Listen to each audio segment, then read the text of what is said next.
But we're at a point now in some of these countries where it's still around maybe 7 or 8% of the population is on Facebook, but it's just growing really quickly. So there's this inflection point that's happening, and I wouldn't be surprised if I came back a year or two from now and it was twice or 3 times as many people on as there are now. So it's just a really exciting time to have a chance to come here and connect with a lot of people who are using Facebook in interesting ways, people who are developing on top of it. So thanks for having me. In 2008, the primary focus for Facebook has just been spreading internationally, right? So at Facebook, our mission is basically, it's to help people share information. And the idea is that if everyone shares information about themselves and what they're thinking and doing, then that'll make the world more open, and it'll make it so that you can look up someone and see what's going on with them and just understand them a little bit better. And the idea is that that's a really good thing. So when I started in my dorm room at Harvard about 4 years ago, and since then I've just been adding stuff to it and helping spread it across the world. So we built a bunch of different applications, things like photos, groups, notes, events, different ways that people can share information about different things. And in 2007, we launched Facebook Platform. And the reason for that was we realized that there was no way that we could ever build all the different applications and ways for sharing information that people would want to have or that could possibly exist. So by building a platform, we've now created this large community across the world of more than 400,000 developers who are each building products and businesses that people use to help share information and fulfill this mission that we have. So a big part of what we've done this year is just kind of spread internationally. We did this by translating the site into all these local languages. Actually, we didn't do that. People did it.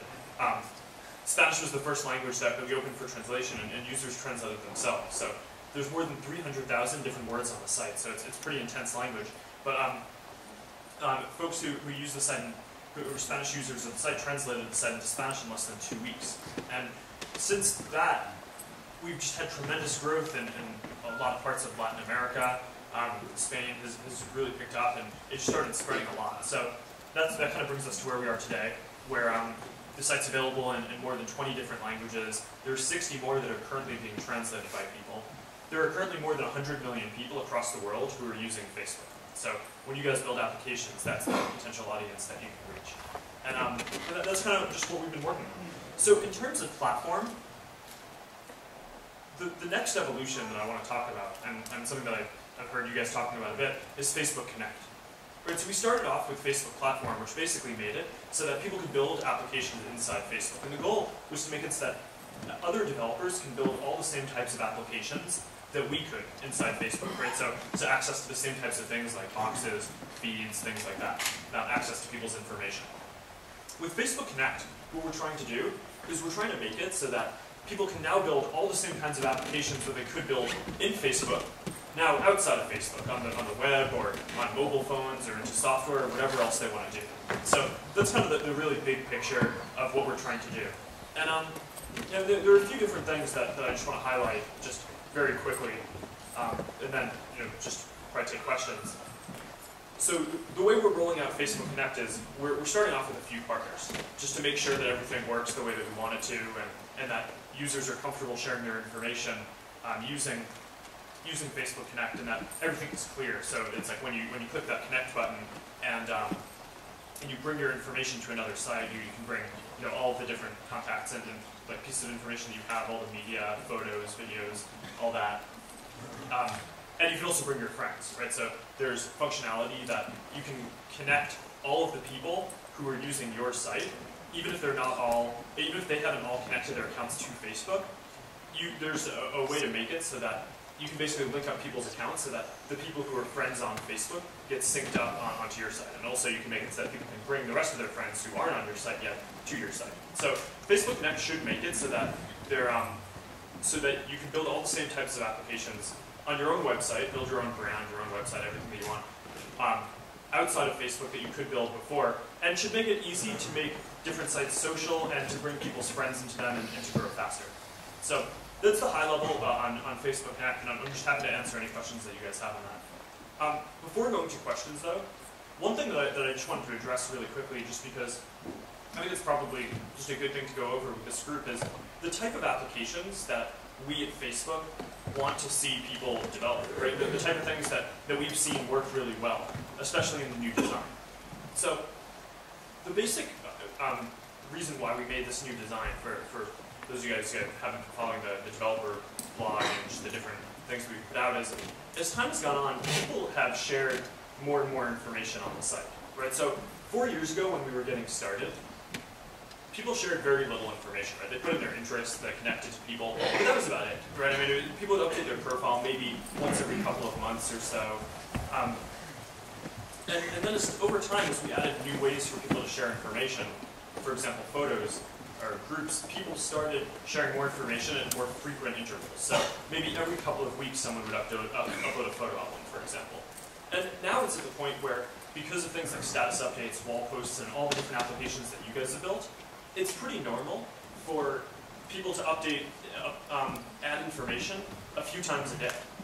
Right, so with this big change and all the different types of applications that people are using, rather than having a lot of different boxes or a lot of different pages that people would have to go to get access to that kind of information, we figured that it would just be more efficient to organize everything into a single stream on the person's profile, just like we did on the homepage, and make it so that applications that were helping people share information into that stream would get the most visibility, right? Because before you could install a box in the person's page, but that would be below the fold, whereas now the feed stories will show up right at the top and get a lot of visibility. So within this model, a somewhat different type of application works a lot better than under the old model. And the model that works is are applications that actually help people share information and produce continual engagement. So under the old model, where someone would click to add an application and then get a box in their profile, there were a lot of applications that people added and didn't continue to use. Right? So they just added one time and they would put a box in their profile, and that box would be there forever, even though they would never maybe touch that application again. And then that box was there, so even if their friends went to their profile, their friends would see that application would get a lot of visibility, even if they weren't still using that application. So we wanted to align the ecosystem so that the applications that were helping people share information on a continual basis are the ones that get visibility and are the ones that spread to people's friends. So the new model is way more focused on feeds. So applications now have more interfaces to put stuff into feeds. Both the opt-in feed form that makes it so that people can choose how they want their story to be displayed inside the feed, and also the one-line stories, and just a lack of limit on that.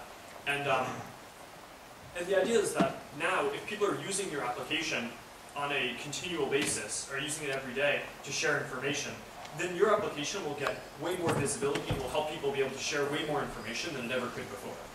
And the applications that are doing that and are seeing continual engagement are the ones in this new environment that are just continuing to grow very quickly. And some have seen this inflection point where they are now growing way faster than they were before. On the flip side, applications that primarily existed just to put a box in someone's profile and didn't have any continued engagement or long-term value are applications that have seen their growth slow. So I just think that that's an important thing for all you guys to be tracking as you build stuff, is that as people share more and more information on the site, we're going to continue structuring stuff in ways to surface the most recent stuff, which is going to mean that your applications are going to be rewarded if you're contributing to that stream and making it so that people are basically fulfilling the mission of Facebook, which is just to help people share more information. So anyhow, that concludes my short talk at the beginning. But I mean, I mostly just want to take questions from you guys and hear what you guys are thinking about and answer whatever questions you guys have.